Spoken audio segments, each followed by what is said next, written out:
你帮我看看这块姻缘是不是假的？啊，如果是假的，我今天必须得跟俺媳妇离婚。咦，帮你鉴定个姻缘责任好大啊！姻缘真假我看没问题啊，这个是大老黑中原，状态还不错。这为啥要跟媳妇离婚？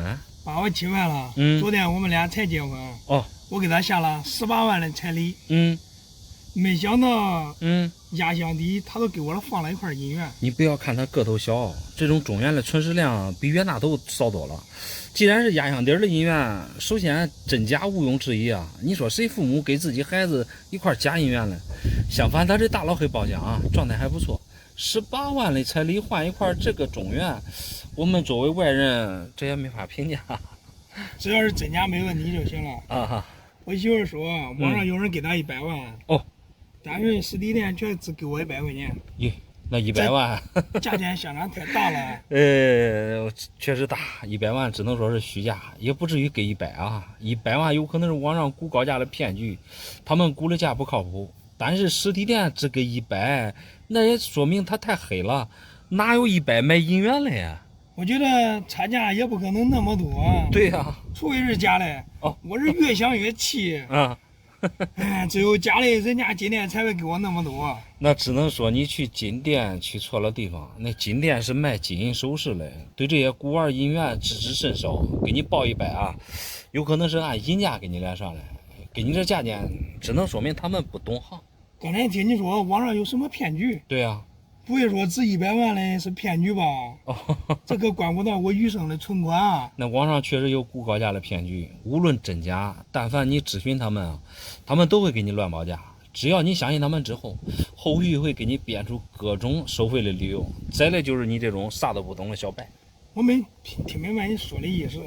反正我这个姻缘啊，我也给你带来了。哦，你哪怕少给我点儿的，我都想换成钱。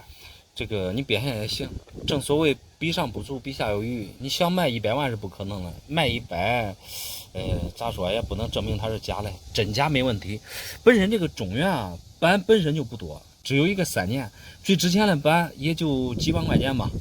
而你这个中原啊，说实话，它也只是普通的一个板，历史上这个中原含银量低。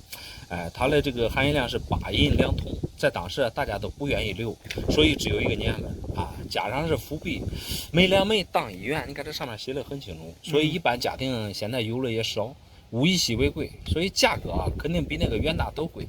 银元的板啊，到现在它这个分板分的比较细，每块银元能值多少钱啊，完全取决于它这个品相。即使同一个币种，价位也有说区别。你这个好就好在它这个味道有优势，然后是大老黑，状态也是不属于说大。用我们行内来说没缺点。我个人看的话，现在市场价应该在5000左右。5000？对。你们还真敢报？网上100万，今天给我100，你这又给我5000，看来是同行不同利啊。同行不同利，就是卖同一个东西，利润是不一定的。而这3个价位它是区别很明显的。网上估高价骗局，给你报100万不靠谱；今天给你估100，它这是太黑。说实话，我给你报的是当前的市场价，只能说明我实在。5000太少了，毕竟是我下来18万的彩礼换来了。那是。我现在也不知道这是谁骗我了。那你这个真是搞笑的很。这个彩礼有的带回来了，有的不带回来，这取决于你们结婚咋商量的。你可以找这个其他专业鉴定的多问问价。姻缘先别卖，毕竟是恁媳妇的压箱底的嫁妆。你到时候你可以跟恁这个岳父岳母协商一下，反正。这个市场价啊，你可以到处去问，就是别相信网上那估高价来。再去问的时候，也别去金店了，金店人家都不懂行，给你乱报价。算了吧，我自己还是找其他人看看吧。对，你再找其他人多看看，多了解了解。叔叔，我游学的时候捡到了一根金条，我这也不知道是真的假的。实在不行就给我拿200块钱吧。小朋友，200块钱卖这么大一根金条，如果是真的，那你就亏大了。游学的时候捡到的话，你当时就应该交给你老师啊。我游学就是我放暑假去捡破烂，天天跟着我奶奶一起去，这是我无意中发现的。你这种游学比较有意义，这往往捡破烂能捡到黄金概率很小，除非别人不小心掉地上了。而你这个也不是一般的黄金，你看上面写的有字，这种是民国时期的10两大黄鱼，主要是你年龄太小了，看不懂真假。当时啊，你就应该把它交给你奶奶啊。你怎么一会儿让我交给这个，一会儿让我交给那个？我这卖了是想给我奶奶一个惊喜，我想让她休息几天。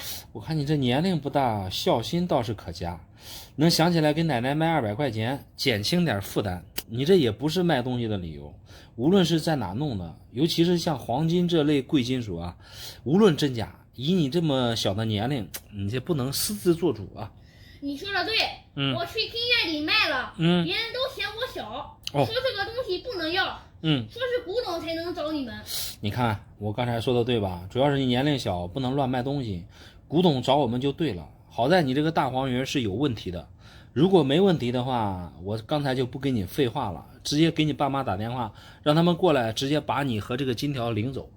你不要就不要呗，也不至于给我爸妈打电话呀。再说他们都外出打工去了，家里就只有我和我奶。那父母既然外出打工了，那奶奶就是你的监护人，有什么事你可以跟奶奶好好商量。这种黄金动不动，对吧，就得10来万，如果是10两大黄鱼，那得20-30万，你这孩子只卖200块钱，这不是亏大了吗？叔叔，你可别吓我啊！这个东西真的能值几十万吗？人家丢的东西的人，那得有多着急啊！我还是还给人家吧。我就觉得你这心地是善良了，这一听价格就要给人家还回去，你也不用太紧张。真正的10两大黄鱼才值几十万，你这个大黄鱼只是个例外。你想想，你在垃圾桶里捡的，咋可能值几十万呢？你可不要看它发黄就认为它是黄金，发黄的它不一定是黄金。你去金店卖，别人肯定是能看出来，对吧？你这肯定不是黄金，因为这种古董金条现在地摊上、网上卖的到处都是。为啥我说它卖不了几十万？第一啊，你这个材质，它不是黄金。现在黄金500-600一克，你这得有100多克，单从重量上就拖着很轻，因为10两的大黄鱼是313克左右，和真正的黄金重量差距太大。还有你这上面的字太假，这明眼人一看就是电脑体。你说哪有黄金会生锈、氧化变色的？你看一下，你这都氧化变色了，你这个是假的工艺品，不值钱。不会吧？怎么又不值钱了呀？你刚才还说几十万呢，现在怎么又说不值钱了？叔叔，你变化的也太快了吧？我看你是孺子可教也，才给你说这么多道理。值几十万的大黄鱼，看着和你这个一模一样，但是人家是过去的黄金。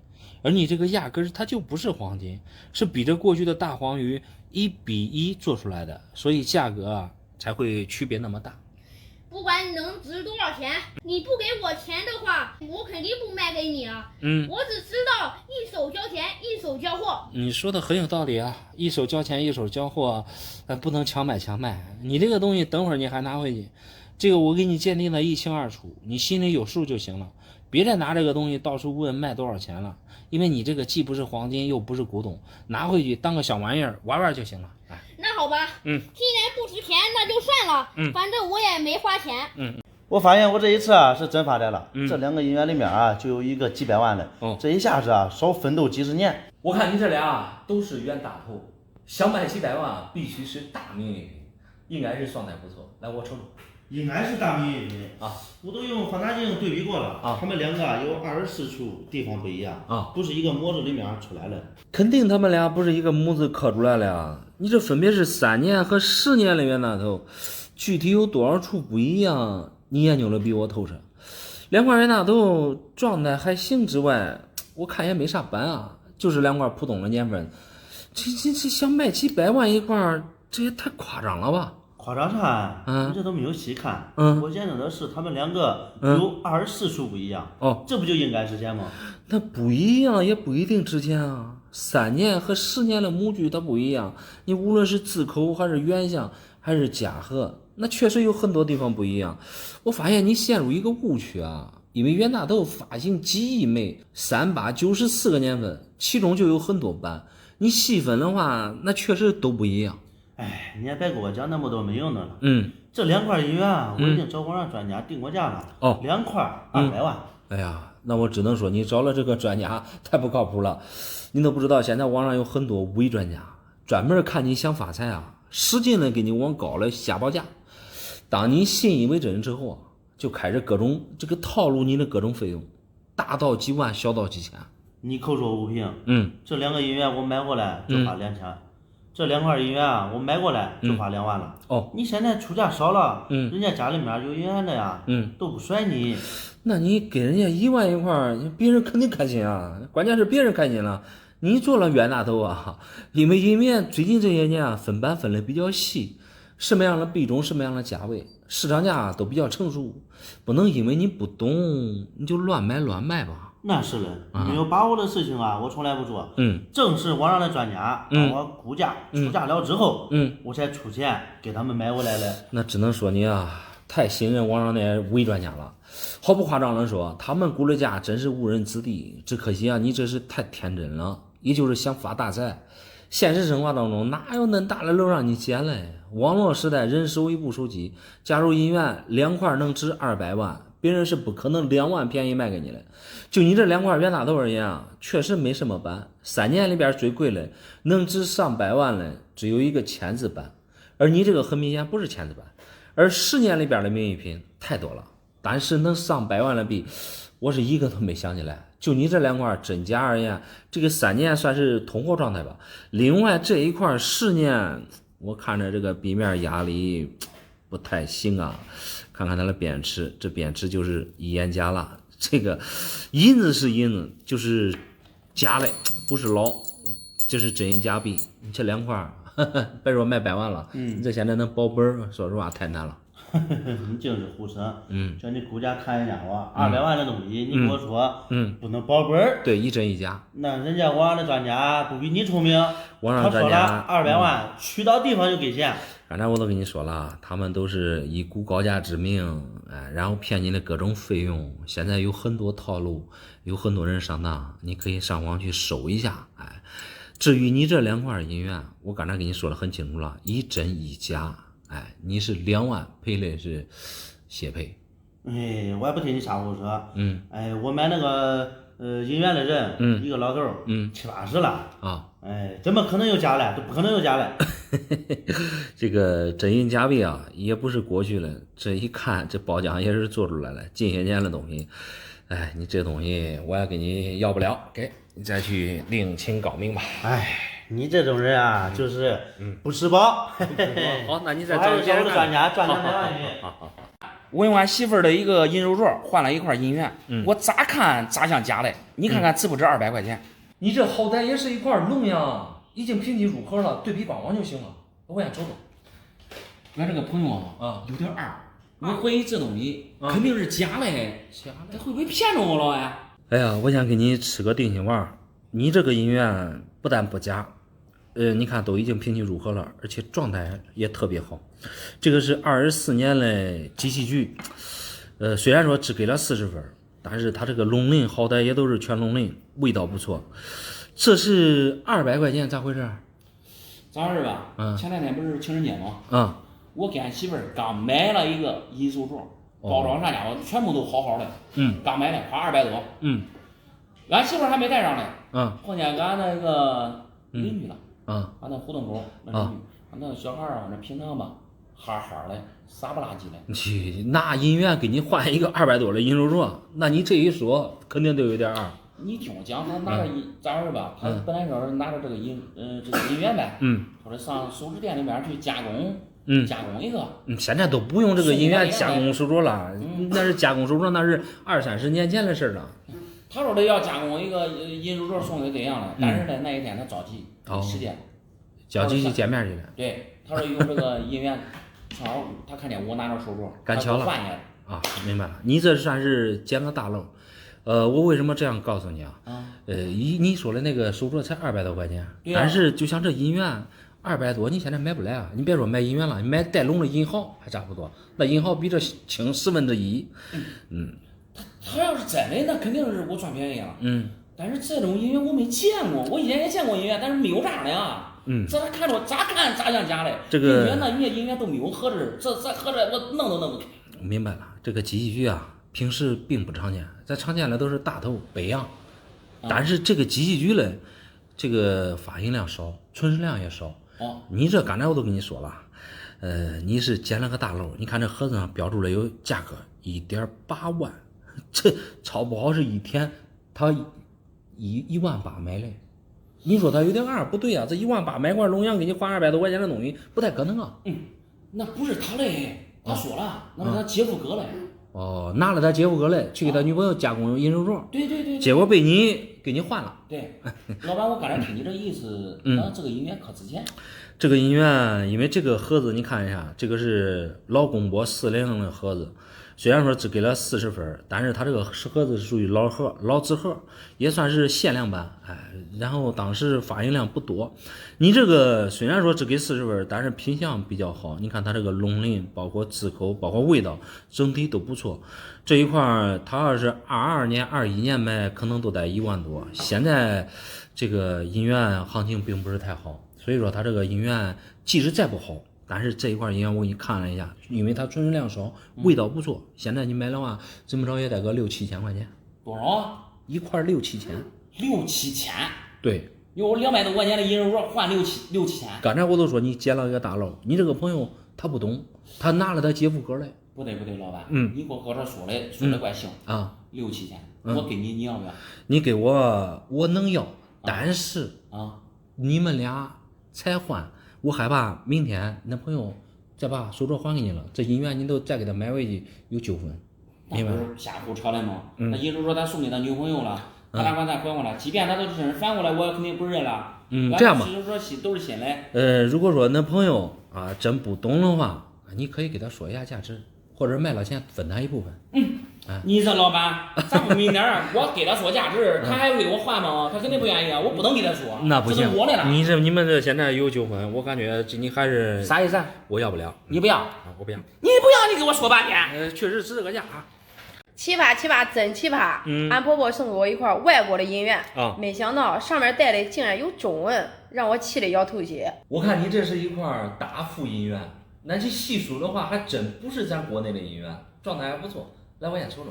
你也不用替他说好话说的怪好听是银元我找俺朋友看，说是一块铝片子。铝片子还真不至于啊，你这不能光看壁面去联想是铝。如果真是铝的话，这评级压根就不会给你入盒。细看的话，你这个大幅状态还不错。你看壁面带转光，因为它这种银元本身是镜面的，能保存这种品相绝对堪称极品。送给你这个银元，你应该开心才对啊。说实话，我开心不起来，就跟吃个疮疡似的。你说，既然是外国的银元，怎么可能带中文呢？带中文太正常了。你看它的发行年份是1943年。这种大幅1两是法国在越南铸造了贸易银元，当时做样已经不再铸造了，所以上面印的有中文，属于贸易银元，又经过云南流入我国，现在行内一直被称为云南大幅1两。你说的重1两，我水果店称，商城一称，加上外面的盒子才50多克，这是典型的赝品啊！刚才都给你解释了，赝品入不了这种评级盒子。像你说的重量有误差很正常，因为过去1两和现在1两有出入。过去1两是37.3克，你看上面标注了有，现在的1两是50克，再加上你水果店来称，有点大材小用啊。好，就算是真的吧。你说这么点银子，它能值多少钱呢？除非它是黄金。哎呀，几千块钱你还真是小看它了。你可知道现在随便买一块龙阳，那都得几千块钱。而你这个大幅1两，存世量极少，况且你这品相又这么好，和同等重量的黄金，它这个价格差不多。我这也不能一味的听你说，反正这是俺婆婆送给她孙子的传家宝，不值2000买，我必须得骂大姐。可能不会给你骂大姐的机会了，因为你对银元不懂，不了解这个当家长的一番美意。拿这种状态好、分值高、币种稀缺的银元当传家宝绝对是有眼光的。我们常见的银元都是7002分，26.8克，而你这个银元，比常见的银元大1圈，重10克的重量。我并不是说银子有优势，而是1两大幅整体存世量少，物以稀为贵。虽说是经越南铸造了，但是上面你看带了大部分都是中文。过去人讲究一个谐音，富字有大富大贵的意思，所以当传家宝绝对有意义。况且你这个大幅的重点是它这个状态好。你看它这个壁面前后几乎看不到有任何的流通痕迹，这个是在大幅里边极其少见了。加上背面两面你看这都带钻光，像这种极品状态啊，又有63家来加持，接近亚军分的加持啊。目前市场价，我个人看应该在2万多的样子。真给2万多还是假给2万多？真给啊！你可别忽悠我，因为我随时都可能要卖，你可别下估价。你把心放到肚子里，像这种极品状态的银元啊，市面上一直都是可遇不可求。也就是说，你有钱，你不一定买到这么好状态的银元。如果你想变现的话，随时随地都可以留下。它和这个黄金的属性啊，其实是一样的。我看你也不想乱估价了，对，只要能值钱就行。俺朋友说是绿的，我当时气的都想骂人。正所谓听别人的话坏自己的事儿，那朋友他也不是万事通，通过他说是绿的来看啊，他就是对这个银元啊啥都不懂。古玩街上有那种假的，那是不是银的，说实话都能区分出来。差点坏了恁婆姨之间的关系。银元不错，想卖想收藏，你自己看着办吧。是的，我还是先收藏吧。那以后缺钱了再变现。那行。我不知道这算不算发财啊？我去收破烂的时候一块砖头是黄色的我一洗里头竟然是白的。大爷，你这确实不是一块普通的砖头，这托上你拐带有好几斤，外边颜色确实像洗过，很明显这是一个金属材质的呀。我随身带的有吸铁石，用我的吸铁石吸，根本都吸不住。我怀疑我绝对不是铁，其他你用吸铁石吸不住，那肯定不是铁嘞。再说铁它也不发白啊，这模样看上去像一个个头不大的砖头，但是能当破烂卖给你，足以说明这个砖头啊，卖家也不懂。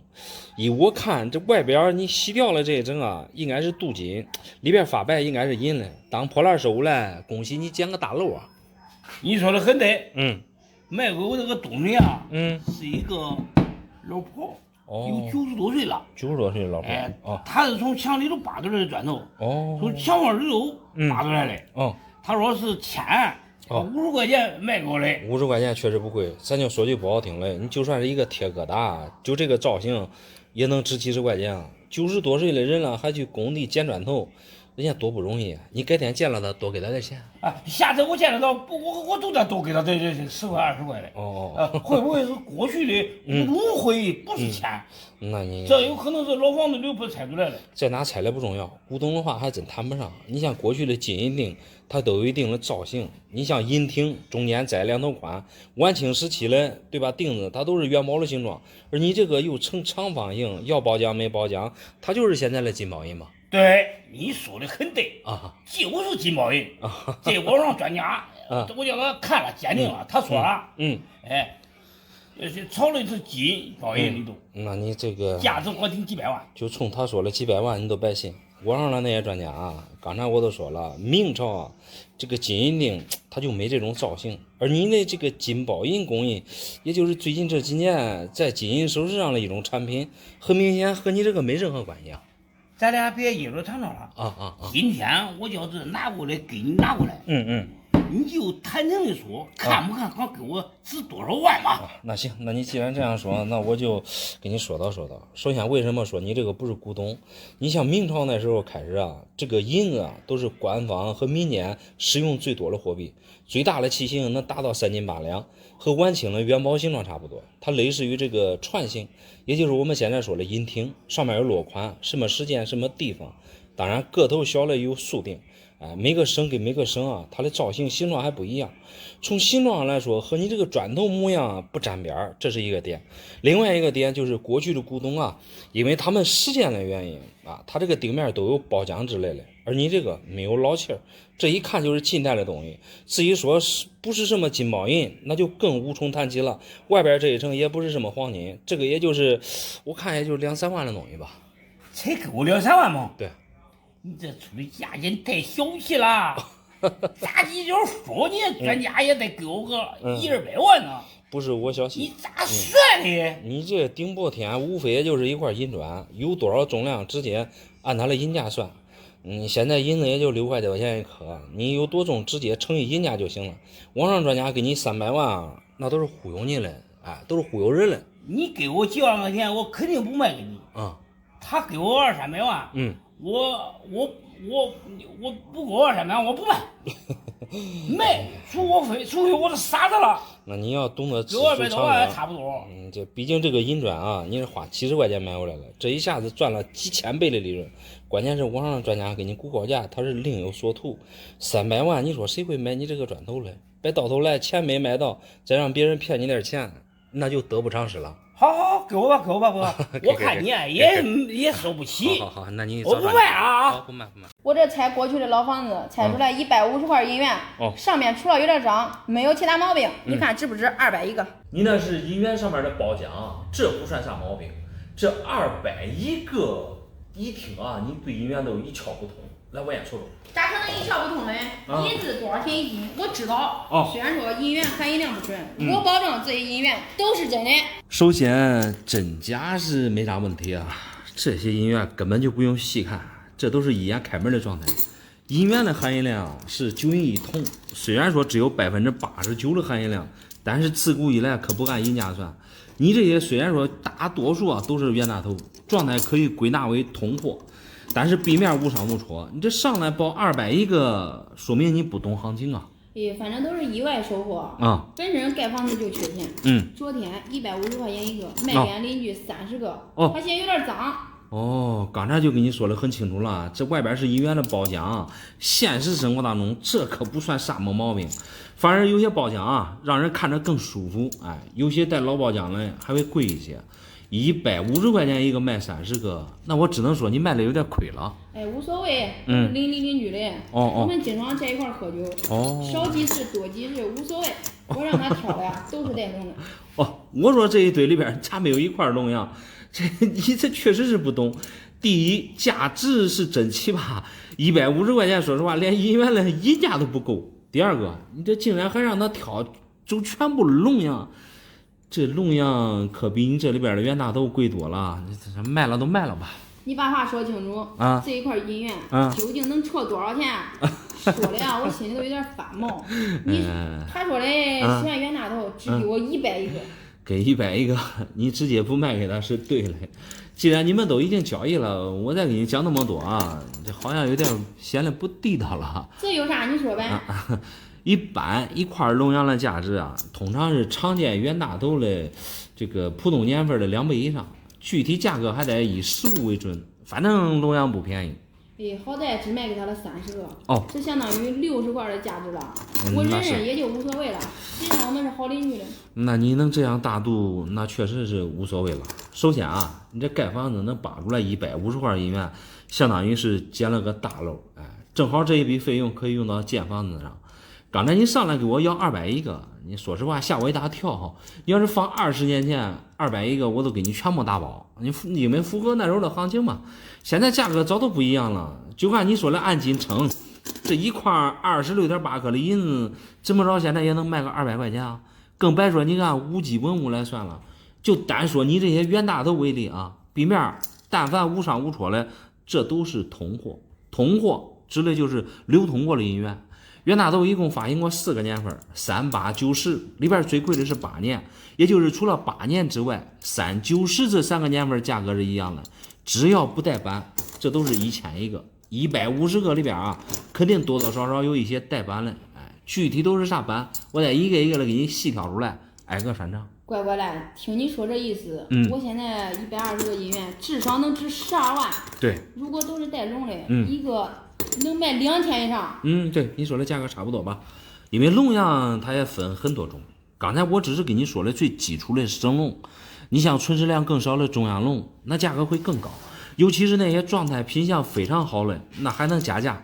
反正价格啊，主要是细看，都是啥的龙样吧。那不中，这哑巴亏我不能吃。我想着只错几百块钱嘞，这一下子竟然错好几万，这不瞎扯淡吗？我只是给你简单的打个比方而已，具体能卖多少钱，具体还得看实物。你之前主要是不懂银元的行情，你反正这个事情有点棘手，如果恁邻居懂的话，恐怕是好买不好卖。毕竟谁也不会一下子把几万的东西便宜退给你，具体该怎么办，你们俩好好的协商。没啥可协商的，我必须给他要回来，这些银元都给你留着了。好。俺哥真不是个东西，借我5万块钱，10年了还没还来，我这等着盖房子呢，给我拿200块银元，你给我看到底真的假的？我看你这200块银元一眼大开门啊，借5万还200块银元，你这一次捡个大漏啊！我先瞅瞅。老板，你不会算账吧？啊，这5万块钱，这放10年利息得多少了？哦，都这那些东西，它能值多少钱？更何况现在真假还不知道。200块银元，首先我给你吃个定心丸啊，真假完全没问题。你这是捡一个大漏，你哥借你5万块钱，虽然说借了10年，无论银行的利息多高，你这都能算捡大漏，因为这个数量有那么多。我看你这里面什么样的银元都有。哎呀，我看你这有点不开心，这咋回事啊？我肯定不开心啊！啊，他都是真的，他能值几个钱？我跟你说，我都打听过了啊。打听过了？对，我拿这东西，我去金店都称了。啊，金店这边说的总共11斤。啊，对，200块银元一块是26.8克，差不多11斤的重量。11斤，他说这个东西啊，含银量80%，不纯，带提纯。哎呀，我提完纯之后，你猜咋着？11斤变成8斤。哦，8斤，你猜这一算应该多少？他给我按银价，你扣5块，扣5块，对，4万块钱，4万块钱，怎么算是还赔1万块钱？对，我这一算，我5万块钱赔1万，我肯定不是，我肯定生气啊。那我只能说你去的地方不对，这个银元的含银量是9银1铜，89%的含银量，你这大多数都是大头，大头呢有38、90，年份不一样，价格不一样，但是你这提纯啊，真没必要。因为这个金店啊，它是卖首饰的，他对这些银元可能不太懂。你像你说的提纯，这都是傻瓜啊才干的事儿，就像我们根本不会提纯。刚才我就跟你说了，你这些银元，你不但不吃亏，而且还得赚便宜。我听你这一说，到底是金店在行还是你赚钱？你都这样吧，你给我一个了当的一个说法，这到底管值多少钱吧？刚才我就给你一个明确的说法了，你就是捡一个大漏。你去金店去按银子价卖，那肯定赔钱。别说你卖，就是我卖，他也赔钱。因为这个废银子现在行情价格非常低，而且也没人玩。就像这种银元啊，现在已经是5级文物了。你这里边什么样的都有，我就给你简单的找几个典型给你来说一下。大头38、90年啊，最贵的其实就是8年啊。就拿你这块8年来说啊，只要壁面无伤无戳的它都带一个板，你这个板还是个好板，右运珠下5珠，纽口罩，就像这种无伤无戳的，它这个市场价顶这普通的大头最少是2块到3块，有的品相好的甚至能顶好几块。你这个8年一块现在市场价最少在2000多，就像普通的，就像那种普通年份的大头一块的话，现在我们通货就像只要是壁面无伤无戳的，这哪一个都能给到1000。其实你这是大整账，200块其实就是20万块钱。20万？对，我没听错吧，老板？没听错。你这一算他欠我5万，这20万我不是白赚15万吗？对，是这个道理。你亲兄弟嘛，毕竟你借他5万块钱，毕竟借10年，你哥可能对你有所歉意，一下子给你200块银元，可能也想弥补一下你，知道你盖房子用钱，变着相的，想帮你一把。他弥补不了，这10年你不知道我这个内心是怎么煎熬的，我是不会领他的情的。不领他的钱，回去我都说这那个东西，我都卖4万块钱，卖4万，对，你这个态度不行啊！揣兜里我也不给他说，我都卖4万。耶，那你这种，你哥肯定到时候生气啊！都这样决定了，你不用管了。我现在一下子出给你，我这马上等我盖房子就需要钱。那行，那我一块一块的给你看一看，好吧？行。